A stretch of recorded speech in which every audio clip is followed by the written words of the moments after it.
vocês devem se lembrar que já no começo do ano tivemos aquele afastamento do prefeito municipal de Taquaritinga, Vanderlei Márcio, e que a gente acompanhou, inclusive no nosso noticiário, até em consideração à grande audiência que nós temos lá mesmo, em Taquaritinga e aqui na nossa região. Isso repercutiu muito na região inteira, afinal é uma cidade importante da nossa região, e que teve o afastamento do seu prefeito, não sem antes sofrer ali dentro desse processo inúmeras acusações do Ministério Público de má condição da sua função de prefeito.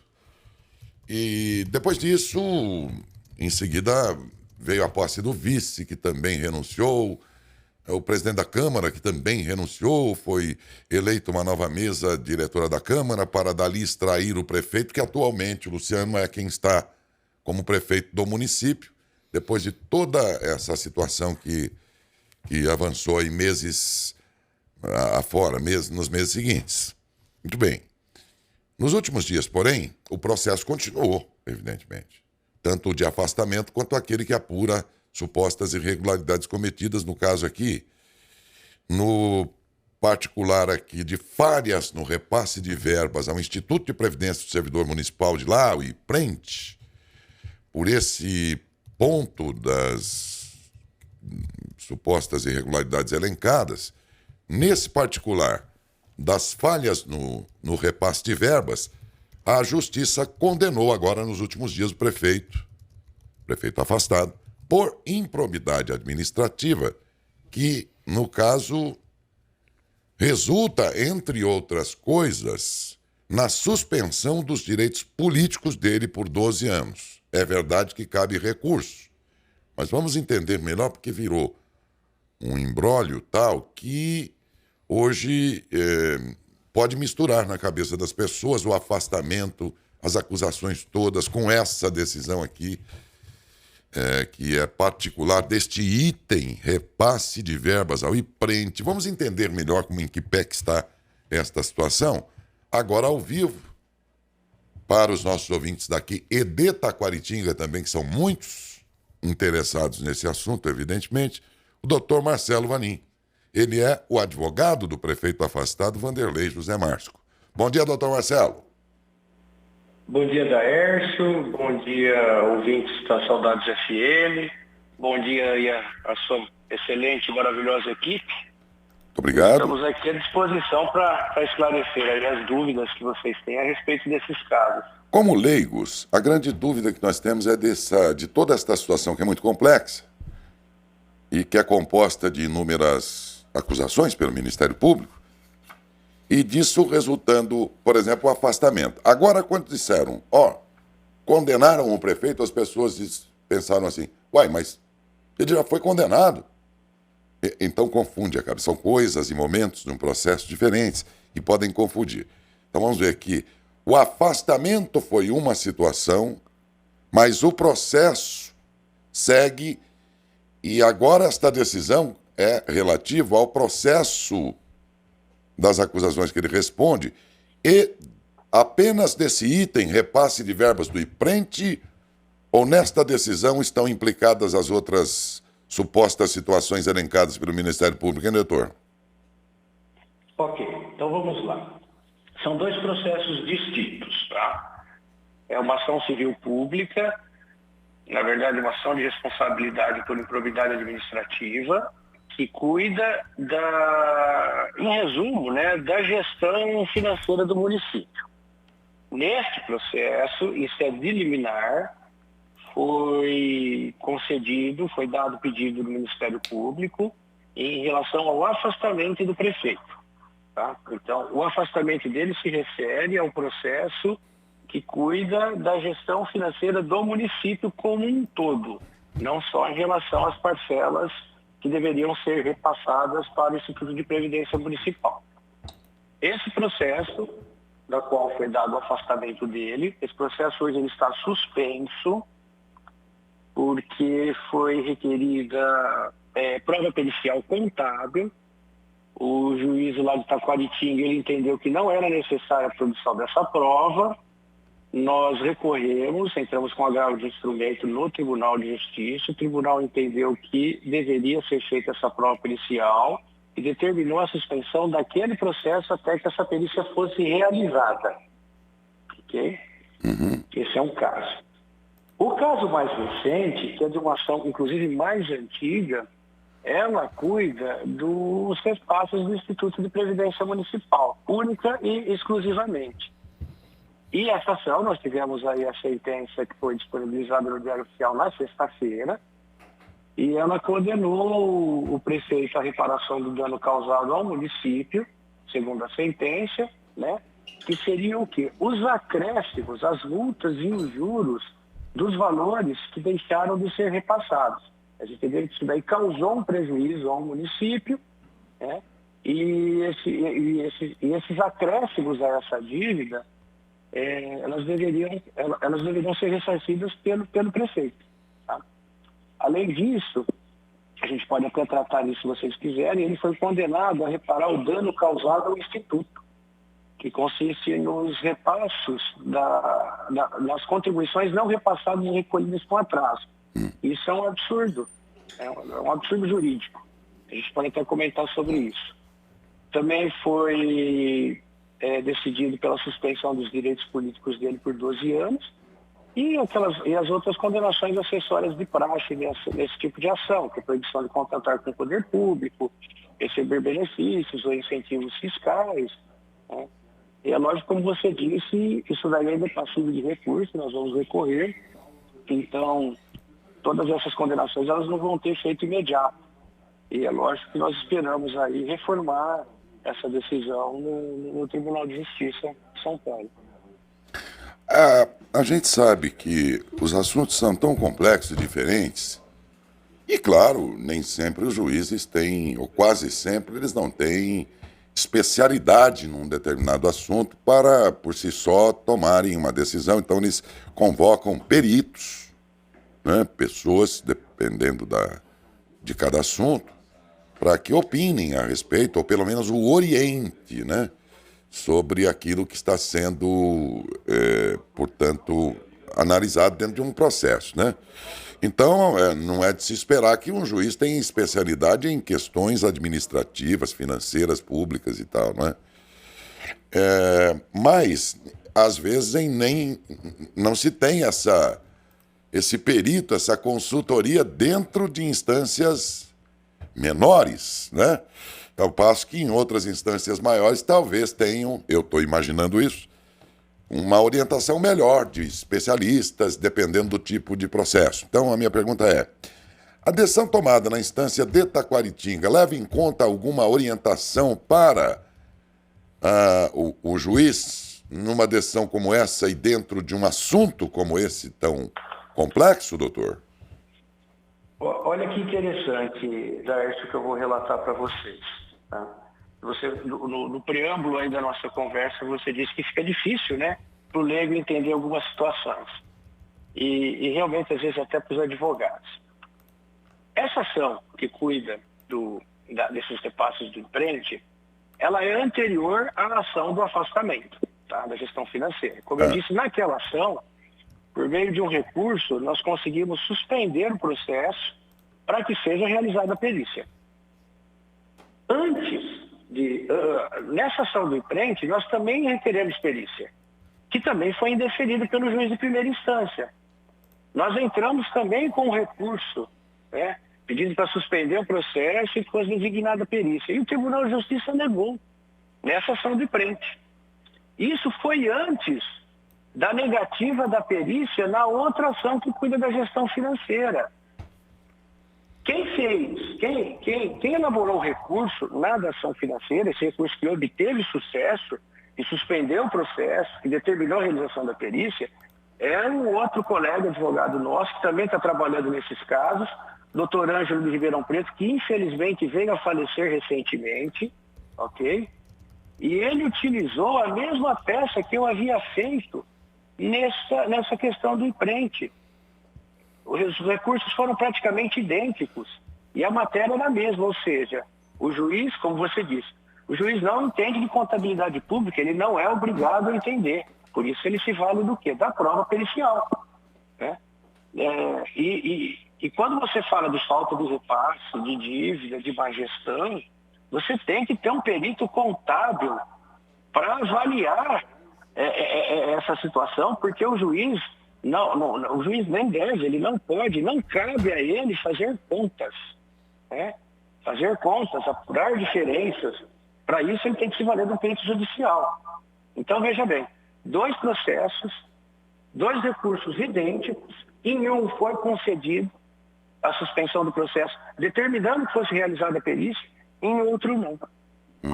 Então, se para nós advogados é difícil entender isso, eu imagino para vocês.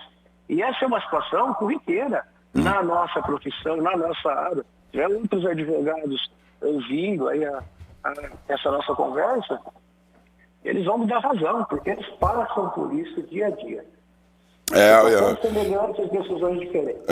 Eu até incluo aí entre aqueles que terão dificuldades de entender certos processos, os próprios juízes, dependendo da especialidade em que ele, por exemplo, não tem, na sua instância que é mais inicial de um processo, que às vezes não tem uma estrutura para oferecer para ele uma orientação, inclusive, sobre aquilo que está sendo disputado ali naquela ação e tudo mais. E vi no nosso ramo de atividade acontecer muito isso, em que o juiz ficou, como é que eu vou fazer agora se eu não entendo, por exemplo, o ramo da publicidade, que era o caso, né? Aí os próprios implicados no processo levaram um publicitário que foi lá e explicou, olha, funciona assim, o mercado é assim, assim, assim. Aí que ele foi entender. Porque tem certas situações que ele não tem um perito para orientar. Não sei se é o caso aí, né? Mas eu acho que difícil, muitas vezes, pelo menos numa primeira. Agora, daí vem a minha pergunta. Em situações assim, pode um juiz, diante da impossibilidade de ser melhor orientado, ele tomar uma decisão e deixar, bom, eu vou tomar a decisão nas condições que se apresentam em minha comarca, e aí então que vá para uma instância superior, melhor estruturada, que possa decidir melhor. Pode acontecer um tipo de coisa assim? O correto, em casos como esse, onde você tem alguma matéria técnica, que é a matéria que é debatida no processo, isso não é só técnico contábil, como você diz, publicidade,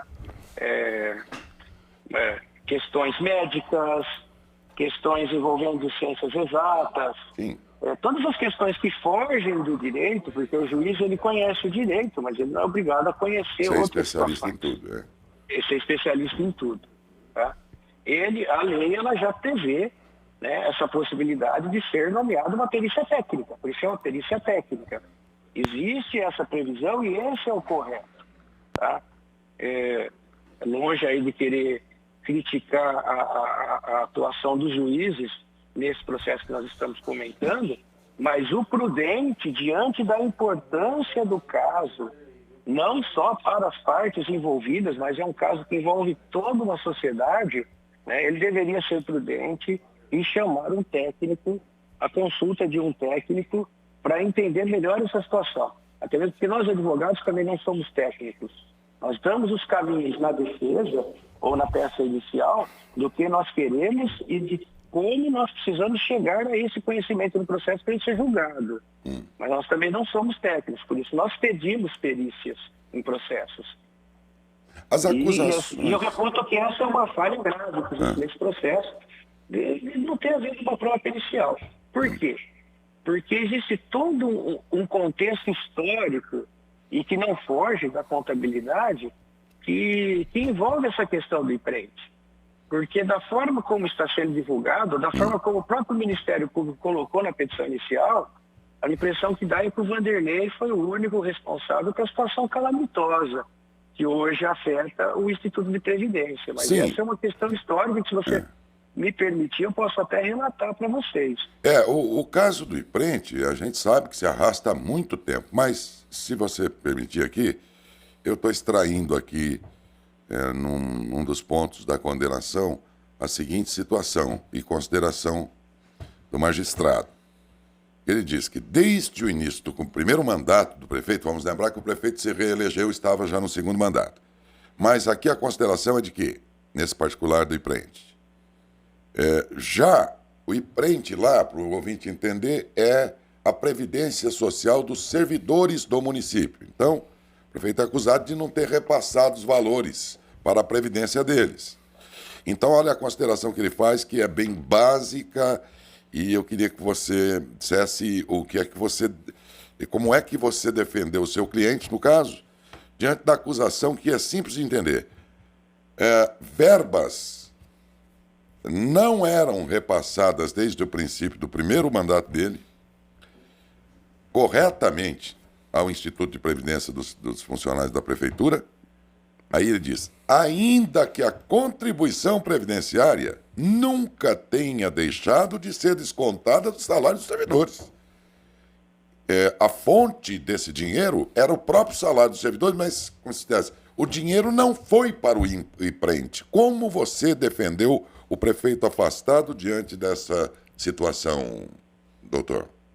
Demonstrando que não é verdadeira essa afirmação. Tá? A situação do IPRENT de Taquaritinga, nós tivemos que fazer um levantamento sobre isso, né, para apresentar a defesa, ela remonta desde a época da sua criação. Tá? Em 2006, quando o Vanderlei ainda era vereador, ele levantou essa questão do IPRENT em 2006. E ela precisaria de uma maior atenção da administração pública, porque naquela época a dívida do município do Instituto já era de 200 milhões de reais. Isso em 2006. Tá? Hoje, uma auditoria recente, que foi contratada pela própria prefeitura, na gestão do Vanderlei, justamente ele tentando solucionar esse problema, apontou que haveria necessidade de o Instituto ele tem um patrimônio de 500 milhões de reais para poder ser sustentado. Tá? 500 milhões de reais, hoje. Em 2016, só que essa situação ela vem se agravando com o tempo. Tá? Em 2016 foram aprovadas algumas leis municipais que beneficiavam servidores de altos salários, tá? Com aposentadoria. Então, o indivíduo ele contribuía aí 3, 4, 5 anos, eu não sei de cabeça agora, não lembro, pelo teto e já se aposentava com o valor. Ou algumas incorporações que eles tinham, que antes não entravam no conto do valor da aposentadoria, elas passaram a ser incorporadas. Né? Então, hoje em Taquaritinga, nós temos 103 aposentados e pensionistas que recebem proventos acima de 10 mil reais. Isso é praticamente isso é praticamente metade do valor da despesa do IPRENT com os outros 800 pensionistas que existem no município. Tá? Então, 100, eles recebem o mesmo que 800. Mas isso já está pacificado em decisão judicial? Isto é, essas pessoas... Não, isso tudo foi demonstrado na defesa. Porque, doutor Marcelo, doutor Marcelo, aqui em Matão tem algo muito parecido que acontece. Só que, por exemplo, nós temos servidores aposentados em Matão que ganham mais que o prefeito. Mas porque eles ganharam na justiça esse direito, e que agora é incontestável, e que o município teve que se calar e pagar. Sim, e nesse caso desses 103, também. Porque só constatar que tem essas anomalias, eu também acho estranho que alguém que haja um salário, por exemplo, de aposentado maior que do próprio prefeito em exercício, eu acho isso uma anomalia. Mas, enfim, eles ganharam na justiça esse direito de receber. Eles não são ilegais. Eles ganharam direito e isso é incontestável. Mas, uma vez decidido, por exemplo, esses salários aí, dessas aposentadorias e tudo, a questão não é agora pagar e não colocar que esses salários altos inviabilizam, mas se são direito do aposentado, não é para mexer mais neles, não é? Olha, eu não analisei essa questão, mas essa legislação que beneficiou aí esses servidores com altos salários, elas foram aprovadas pela Câmara Municipal sem estudo do impacto previdenciário. Talvez, né, as entidades aí que estão tão preocupadas com as finanças do município de Taquaritinga, elas deveriam rever isso, né? Porque, em tese, aí, essa legislação ela seria inconstitucional, porque por vir aí desprovida de impacto previdenciário, mas não é esse o caso. Mas esse seria um outro processo, O que a gente pretende aqui, Daércio, não é mostrar que, olha, então não paga, então repassa. Já que existe essa folha alta, não tem como pagar. A questão que trata nesse processo é assim, a intenção do agente político era realmente não pagar, e quando fala não pagar, não é um ato material objetivo de deixar de repassar valores, mas isso não ocorreu. Mas vamos falar em tese, de deixar de repassar valores. Mas, numa administração pública, a administração pública ela não pode ser autofágica, ela não pode viver para si mesma, ela não pode viver para se sustentar, ela tem que prestar serviços à sociedade. Saúde, educação, segurança, manutenção dos próprios públicos.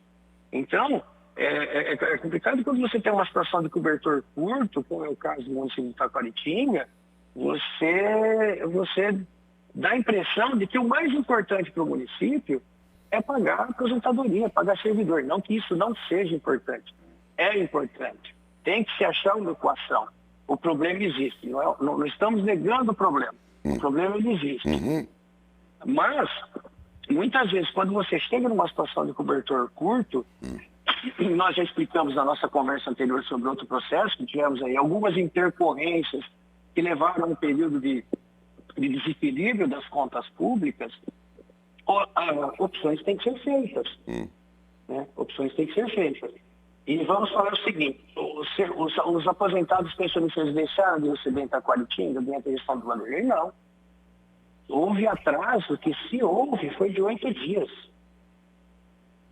Não, Eles mas, nunca deixaram de receber. Né? doutor, nesse caso, o que está sendo dito é que o dinheiro foi descontado da folha de pagamento e, portanto, descontado também do próprio servidor, e não foi para a finalidade da previdência para o fato gerador, em benefício daquele de onde se originou o imposto. Quer dizer, eu descontou da folha de pagamento, mas não foi para o Instituto de Previdência. Para onde foi esse dinheiro, então? Isso não é verdade. Tá? Eu posso te afirmar categoricamente que não é verdade. Isso foi comprovado no processo. Que toda a quantia que foi descontada dos servidores na folha de pagamento foi repassada. Na decisão, No mínimo, o magistrado diz isso na decisão. Olha, porque ele descontado ignorou e não as provas existentes. Porque ele ignorou as provas que estão no processo. Ah, tá. Seria esta a razão, então. Porque ele ignorou. Isso não é verdade. Tá? Aliás, na gestão do Vanderlei, foi a gestão histórica que mais repassou valores ao Instituto de Previdência. Nós temos um dado aqui, que também foi juntado no processo, tá? Que na gestão de 2005 e 2008 foram repassados 19.342.